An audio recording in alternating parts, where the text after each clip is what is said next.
తెలంగాణ రాష్ట్రానికి నిధుల విషయంలో ఏమైనా స్పెషల్గా ఏమైనా ఇచ్చారా, లేకపోతే కామన్గా ఇచ్చిన దాంట్లో ఇచ్చారా? హైలైట్స్ ఏంటి రాష్ట్రానికి, తెలంగాణ రాష్ట్రానికి వచ్చింది ఏంటి బడ్జెట్?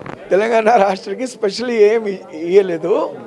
ఇంకా ఓన్లీ 1.5 lakh crores మెన్షన్ చేశారు. ఆ కూడా రోడ్ డెవలప్మెంట్కే, మా ఇన్ఫ్రాస్ట్రక్చర్కి, రోడ్ ఇన్ఫ్రాస్ట్రక్చర్కి ఇచ్చారు.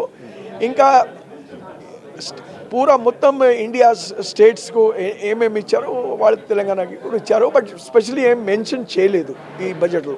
సో బడ్జెట్లో కనుక చూస్తే ఆంధ్రప్రదేశ్కు, బీహార్కు స్పెషల్ ప్రియారిటీ ఇచ్చినట్టుగా అనిపిస్తూ ఉంది. ఏమేమి లెక్కల ప్రకారం కూడా ఏమేమి అనిపించింది దాంట్లో?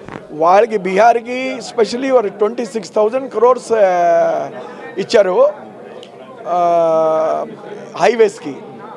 ఇంకా కూడా 2-3 స్కీమ్స్లో బీహార్కి హెల్ప్ చేశారు ఫైనాన్షియలీ. మా ఆంధ్రప్రదేశ్కి 15,000 crores ఇచ్చారు. క్యాపిటల్ వరకు అమరావతి క్యాపిటల్లో డెవలప్ చేయాలంటే 15,000